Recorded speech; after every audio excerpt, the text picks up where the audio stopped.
Joining us now to discuss, Republican Congressman Mike Turner of Ohio, who's chairman of the House Select Committee on Intelligence. Chairman Turner, you've been raising the alarm about a heightened terror threat level in the United States.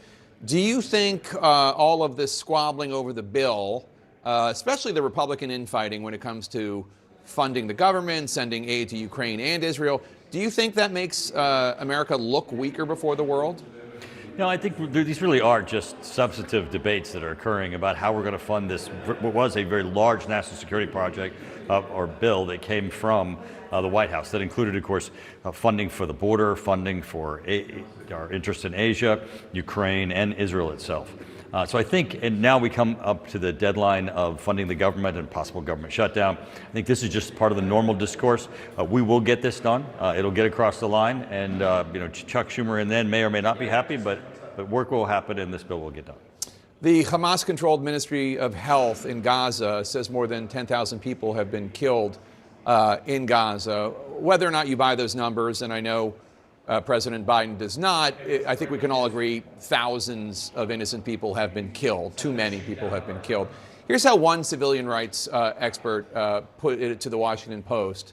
The Jabalia strike, because it was a planned attack, shows that Israel must have a tolerance for civilian casualties, which is orders of magnitude greater than that was used by, say, the U.S. Air Force in the war against ISIS, unquote. Do you think Israel could and should be doing more to limit civilian casualties? Well, I think the administration has been clear, and certainly in Congress our debates have been clear, that civilian lives in Gaza are very important. Palestinian lives should be protected. What we have here, though, is that Hamas itself is holding the Palestinians in Gaza hostage, and they have been for several years. They're much of a victim of Hamas, as Israel is.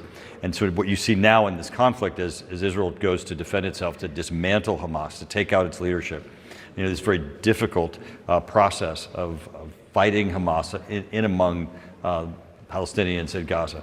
But certainly they have been strongly encouraged and cautioned by the United States with respect to civilian casualties. Yeah, but you're the chairman of the House Intelligence Committee. You see the intelligence. Are you convinced that Israel is really significantly, sincerely trying to limit civilian casualties, or not?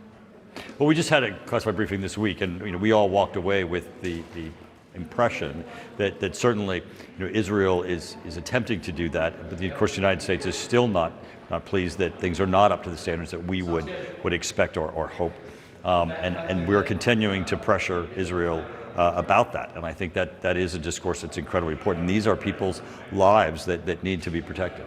So they are trying, but not hard enough, is basically what you're saying.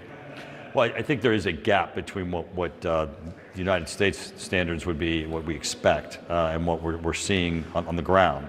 And I think Israel and the United States are continue to be in discussions about that. And from the briefings we've received, the discussions are being fruitful, and they're certainly being taken seriously.